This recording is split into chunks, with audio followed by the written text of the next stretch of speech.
Hello, everybody, and thank you for tuning in to the Liberty Report. With me today is Daniel McAdams. Good to see you today as our co-host. How are you this Monday, Dr. Paul? I am doing fine, ready and raring to go. That's right. And I think we can still say there's a breaking out of good news. At least it's dribbling out right now. And yet it seems like, and this should be expected, the more good news that comes out for our side, that people are waking up and saying, hey, what's the government doing to us? Whether it's the federal government, whether it's the United Nations, or whether it's their mayor. Yeah.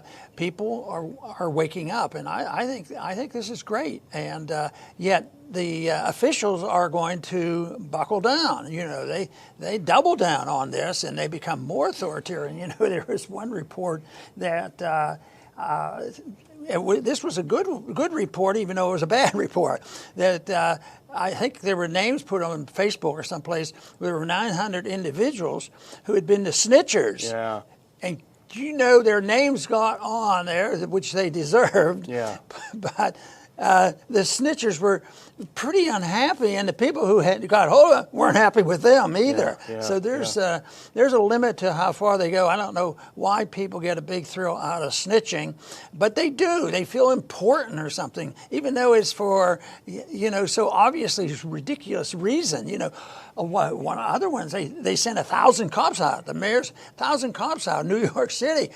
Did you know that they were barbecuing they didn't have a government permit? They didn't have their, a badge that says that they've had the immunity and that they were safe.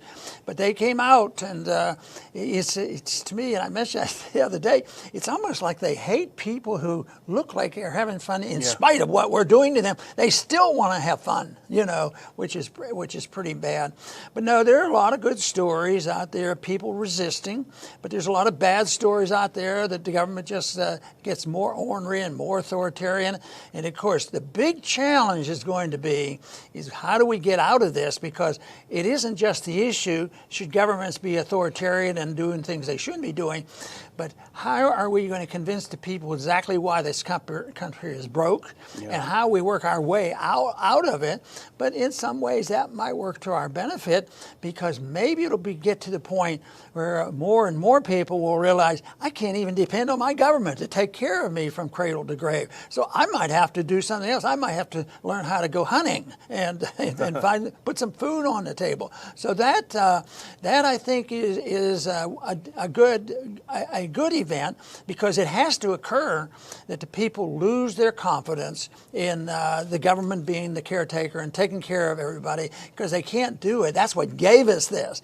And right now, I think we're seeing the reversal, because on the surface, for the practicality of it, what they've been doing is wrong, and they're now speaking out. Why can't I do this? Why can't I get my hair cut? And why does a big company with 150 people, 200 people, and it seems like they're back at work, and somebody else that has a shop with 3 people in, they can't do it. They see such the unfairness of it all, and you don't know. Is it political? Could be. Is it just mismanagement? Yeah, most likely.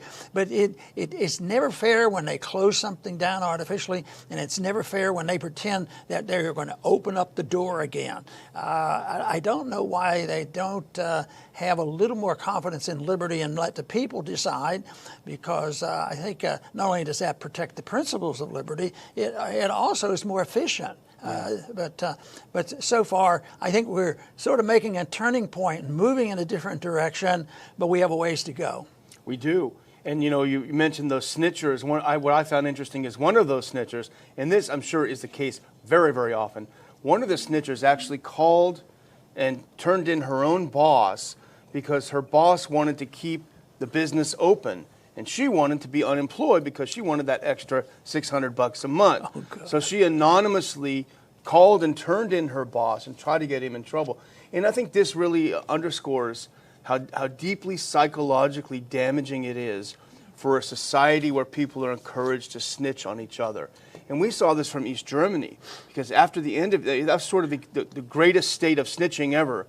And after the end of the Berlin Wall, people began to browse the Stasi archives, and they found out, my mother, my brother, my pastor, my neighbor, they were all telling on each other. Deeply distrustful, makes it for a deeply deeply sick society, and it's a very, very dangerous thing. But people are desperate, and they are opening their businesses. I know I've been mentioning our friends at Bad S a few times, but I went down to Oyster Creek on Saturday, and there were a couple of hundred freedom and peace-loving people who were helping and protecting this woman. And guess what? The police threatened to arrest her. They didn't even stop by. They knew better than to stop by. And it was a successful demonstration. Now, if this can plant the seed for a lot of other businesses, there's no way they can shut them all down. Yeah, and the ultimate resistance, if you have to defend your liberty or regain your liberty, is obviously, it does end up with violence, and you have to be protected against the people who will use violence with guns. And people should be prepared, and we have that right, even though a lot of people don't think we have that right. But, what my advice is I think it's just fantastic that the real weapon is ideological. Ideas have consequences, but so do pictures. Yeah. Pictures worth 1,000 words. How many words is a video worth? There are many pictures, and even 30 seconds sometimes, and it spreads in spite of the restrictions placed on us by social media. They seem to be able to get out there. I don't think there's a monopoly control of the internet, and that's why I'm always hopeful that as time goes on and becomes more necessary to protect our right to get our program out and get our information out, that people will hear. That's why, it's just great. I imagine that you probably saw a few people down there with cameras and cell phones, but if the police didn't come in and cause trouble, no, I think that they should be put on the defensive. And then the police ought to know better. I mean, what good is it to go down there and rough people up and fine them? We've seen these places where people get fined $1,000 because they took a walk in the park. They're just hungry for power, and it's exactly opposite of what local authorities should be doing. Because I was always under the impression that the Constitution is very clear that to protect the local states and others from an abusive federal government, you had the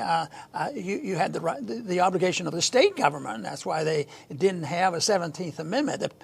They were elected by the people, and they should stand up for the states.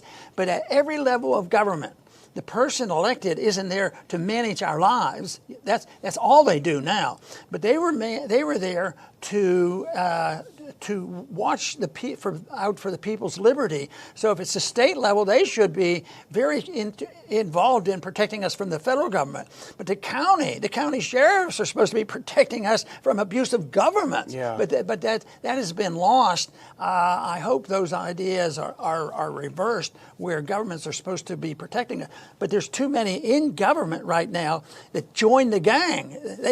I wonder how many people have joined this whole nonsense that I can write an executive order. Pretty neat, I can do that. I'm a powerful person. And it's just, they walk down the street and they casually just write a law, write a regulation. Well, we're going to change the rules. You can't do that. And, okay, the mayor just said this. And that, of course, is exactly opposite of what they're supposed to do. We're supposed to be able to nullify oppressive laws, whether they're starting from the United Nations, whether it's the federal government, or even county officials and mayors. We should be able to have authority to do this. But then we should have people in government that understands this. But so often we've lived in the welfare state. Most people, even at the national level, haven't worried too much about the warfare state, but they have become dependent. But I think what's interesting, they have to be a little bit nervous, because how can they remain totally confident that the government is going to take care of them? They know that these trillions and trillions of dollars, yes, this week I might get my check, but what are they going to get next year? And the people, and you hear millions of people are saying, all I want to do is go back to work, and I believe them, because that's where you get a sense of satisfaction, and you can be more it could be more reliable than waiting for the next government check, because eventually the checks I've always argued the checks will always come. The big question is, will the check buy anything? Yeah. And I think that's what we're moving into, an era where the checks aren't going to buy very much. And I think a lot of people realize that. For the poor and the middle class, they already can't pay for their rent and things like that. So they just getting the check doesn't solve their problem. So I think we're really in flux right now, and we can go in two different directions. We see these signs that we encourage because people are waking up and saying, I really think this issue of liberty is pretty important. So I'm optimistic to a degree, but also know what the odds are and what kind of people are the authoritarians. And we certainly have come across a lot in this coronavirus. And of course, the authoritarianism associated with the Federal Reserve is pretty bad. But that all has to be reversed. Well, the people have had enough, and I think the anger is real, and you can sense the anger if you go out and talk to people. You can sense the anger, and groups like Texas Open Carry who are involved in the Oyster Creek, they are peaceful people, but they have had enough, and you're seeing that. But on the other side of that coin, you talk about the sheriffs are supposed to protect their communities. There are sheriffs that are standing up and doing that, and in fact, we have our first clip.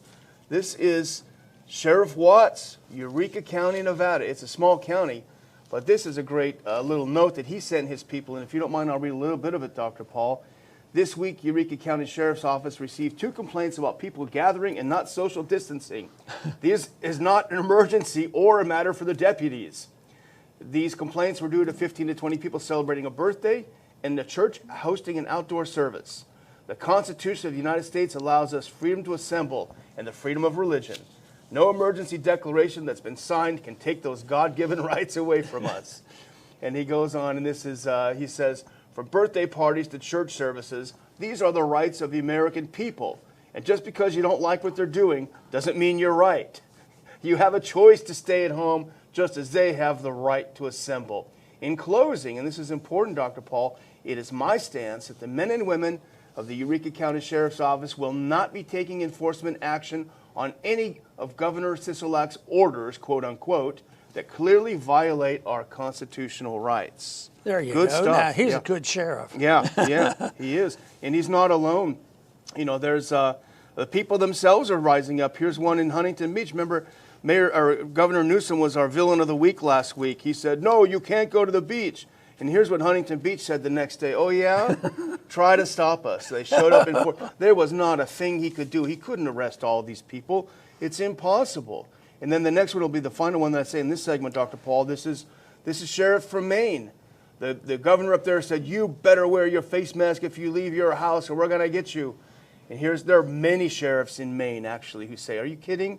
We're not going to enforce this. So it's crumbling. This wall of these authoritarians are building is crumbling before our eyes, and that's something that's very, very uplifting to see. Well, good. And I think a lot of this started because we have several generations now that either didn't care or didn't understand and didn't look to the Constitution for guidance on what the federal government should be doing. Because when I look at the mess we're in, it didn't come about for natural reasons. It wasn't the weather. It wasn't a hurricane that came in.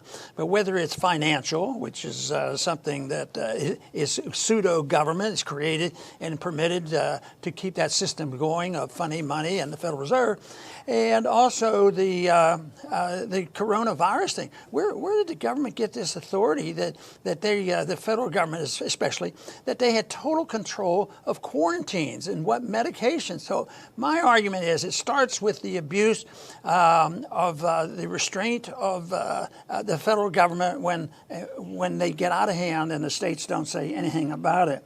But I don't think politicians should be involved with medicine. What do we hear now? We hear the politicians all the time in practice of medicine and everything else. They're always involved with it, and they carry a lot of weight, and they set the stage for this. But what about the doctors should stay out of politics? I mean, to practice their medicine. How do you have a couple doctors in some agency of government come in, and they're made to be the epitome of excellence? They know everything. They have all the wisdom, and you get Dr. Fauci, just stirring up trouble. So, but I think the doctors should be kept out of the political things, and I think the others should just stay out of government too. Your doctors shouldn't be.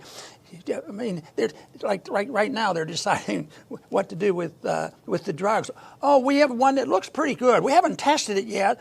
We don't know if it's safe or effective, but we know what to do because we have to move this along. Yeah.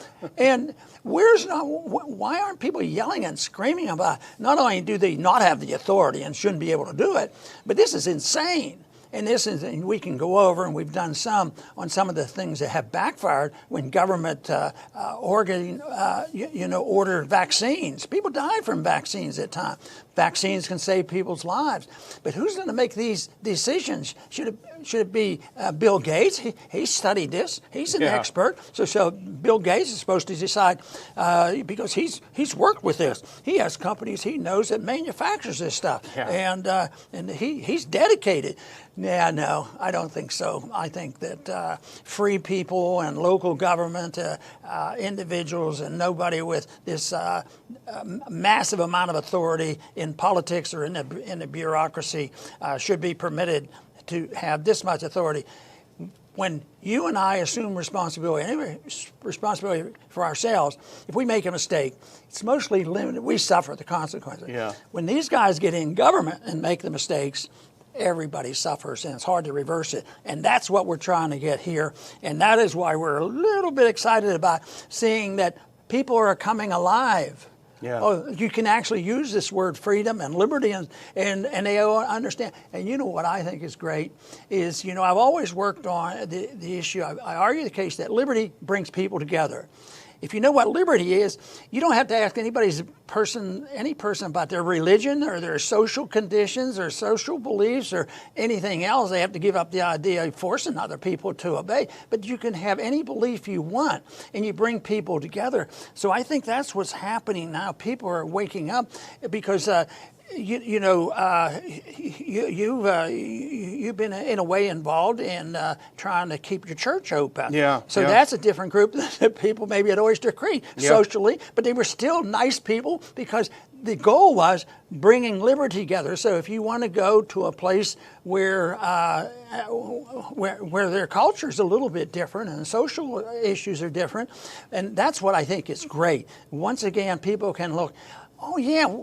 This should be appealing to everybody across the board once they give up, and that's what's happening, give up on the belief that government is capable of taking care of ourselves. And the principle is freedom. It isn't getting better management. We don't just need somebody better at the CDC to tell us what to do and who should be the guinea pigs for new vaccines. No, it's not that. It's just getting the government out of that and let somebody else make the decision. The closer to home, the better.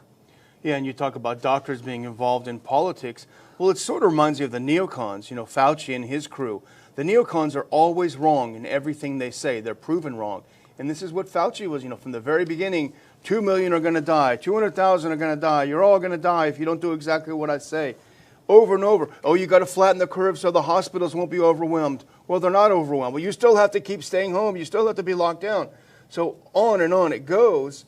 The people are wrong. And then when you want to have some alternative voices, let's hear from some doctors who are actually doctors. Oh, no, we got to shut them down. YouTube, all the social media, they get a call from the experts. Nope. You can only have doctors that agree with the World Health Organization, which, by the way, is funded by Gates, and the CDC, which is funded by Gates. These are the only guys that are allowed a voice. And that's the real problem here, I think. Right. And one other thing that we talk about a lot is what role the media plays, and they have an agenda. And if it's a discussion of chloroquine, they have their opinion. I happen to think it's probably a decent drug.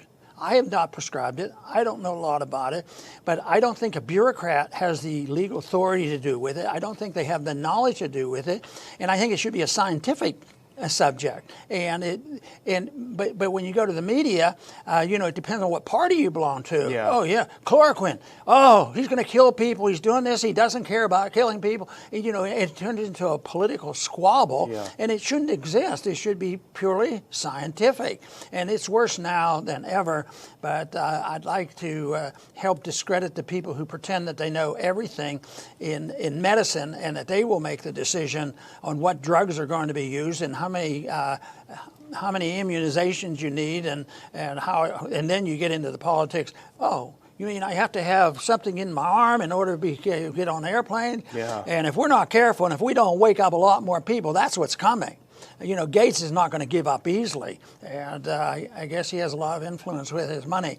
But I think the stage is set for people questioning what's happening, and I hope that we can do our job and do the best we can to explain to people that nobody has perfect knowledge. We don't have perfect knowledge, but we have an example of how you solve difficult problems. And it's not by rich people or powerful politicians, and it's not by people squealing on their neighbors in order to get points with the authorities. Yeah. That isn't it. But there is a way to solve the problems, and of course, that is admitting that there is. You don't say, "Oh, coronavirus doesn't exist." Yeah, it exists, but the amount of fear that it's driven, it was way out of proportion to what it should have been. And I think this is created by politicians and others who have an agenda. And let's just hope that we get more resistance. The resistance is building, and I want to just keep encouraging people. But I like to, do my best to avoid the violence of it. But that means I have to talk to the police. Quit doing this. Yeah. I mean, most of the people who believe that we do, they don't go out looking for trouble. No. They may have their guns, but the people that are peaceful and having a gun, you never read stories about them out there. It's people who have illegal guns that are out there doing the killing. So the gun isn't the issue, but I think that the real issue is, it's philosophic. What do you believe in? Do you know what liberty is all about? And can you defend liberty by saying that voluntarism works much better? We don't have to depend on authoritarianism and government guns. Those are the guns I want to regulate. Yeah. Well, you talk about the dangers of rushing to a vaccine, with all the political pressure, and now treating people like human guinea pigs. Hey, let's try this to see if it works, rather than doing it in a systematic way. If we could actually skip the clip and go to the second clip, the one about the swine flu, if we can do that. This is something that you'll remember, Dr. Paul. The swine flu vaccine side effects were so bad that children were like schizophrenics. This is one particular drug that they use for vaccines. So a cautionary tale that this is not the end all. The end all is for us to gain an immunity. And I actually will just close out by talking about, you mentioned also in your last segment, people not giving up, authoritarians not giving up. Well, here's my final clip. Really, really, really bad stuff. If we can put that last one up. This is our favorite Harris County judge, Lena Hidalgo, 29-year-old, not even an attorney. Look what she put up on her Twitter. See a restaurant at full capacity? Businesses open that shouldn't be? Help us save lives. If you see violations of Governor Abbott's orders, please report them. She's encouraging people in Houston to report on their neighbor, to report on a business, get them shut down, destroy them, put them in jail. This woman is power mad. I mean, something has got to be done to get her out of office. Remember, she mandated masks, and Governor Abbott said no, and the police said we're not going to enforce this. So she's not giving up, that's for sure. Right. And, everything that the opposition does it's based on fear. They have to scare people, and that's what she's doing. She's scaring people. Save lives, and intimidate the people into believing it. And they've been able to get away with that. But, until people get more information, they're basically pretty gullible. The masses generally remain that way, but you have certain people who will stand up. You take your little experience in Oyster Creek. You have one individual that's been standing up. She gets hundreds of people out, and a lot of other people have read about it. So then the people come together. So it's the people who do stand up and have a principled stand, but eventually you have to have support, and numbers are important. But that's secondary to knowing what you believe in. And I think it's so much better to defend what we're talking about on the principles of individual sovereignty, individual liberty, and instead of saying, they're ruining my business, which they are. If it's strictly, a commercial thing, which is legitimate, they should be. Well, I mean, she mentions her right to stay open, but she mentions the fact they're going to close my business down. Even if they come and why shouldn't I do this? They come and put me in jail, I still lose everything. If I don't, I lose everything. But I think what she has done, because it's gotten the attention of a lot of people, that this is the way to do, is to spread a message. Finally, numbers work, and you showed the numbers showing up on the beaches. I mean, that's fantastic. So people need a little encouragement, and I think what I've noticed over the years is that sometimes when people, and sometimes it happens for me, that when you say something that you feel strongly about, all of a sudden, there's a lot of other people said, he's right about this. And this is I think it's out there. I think people, when they look at this crazy stuff that's going on with coronavirus and the Federal Reserve, well, this is absolutely crazy. Well, whoever thought that they could print $1 trillion every day, literally, every day, and it was going to solve the problem? Well, it's craziness, and all this lockdown is crazy, especially if there's a pretense that we have a constitution and a pretense that we're supposed to take care of ourselves. So to me, I think that the obvious answer is just look around and see how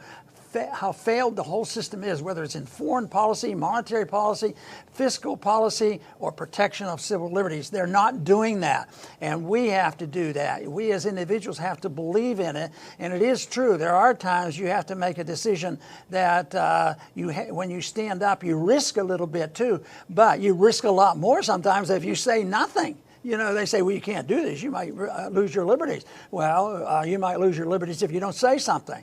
So, but we're still hoping and betting, and we will continue to pursue it because the resistance is building, and this is good, and people have to know why they should do it and why they have to get more people involved. They have to work with their email lists and just say there are answers to this, and it's not strange, it's not authoritarian, and things are better. I often wondered, how is it that we can lose this argument? We should never lose the argument because we believe in personal liberty, property, and all those good things. And it produces the most prosperity, and it produces the largest middle class. It produces the happiest world. But on the short run, the demagogues win by saying, I can give you this immediately and you don't have to work. And even, during this episode, people say, well, I don't want my job back. I'm still going to wait until I get my money from the government. So it's, in a practical way, people should look at it, and we should not lose this argument because it is, in many ways, what America was supposed to be all about, individual liberty and responsibility. So it's available to us.